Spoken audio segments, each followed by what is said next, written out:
Hello mga ka-YouTuber, yan, punta kayo dito sa Venice Grand Canal. Yan guys, ito ay nasa likod ng Venice Grand Canal.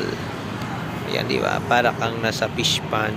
Yan guys, so kung napapansin nyo guys, mga idol, ayan, marami ditong isda. Yan, maraming isda, di ba? Ang ganda rito. Yan, pwede kayo dito mag-refresh. Ayan, mga idol, ang daming mga isda.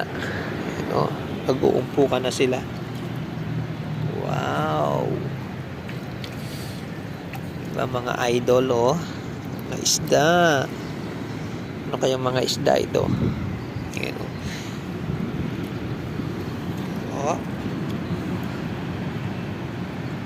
ayan, punta na kayo rito mga idol kung malapit lang kayo dito. Ayan, Venice Grand Canal.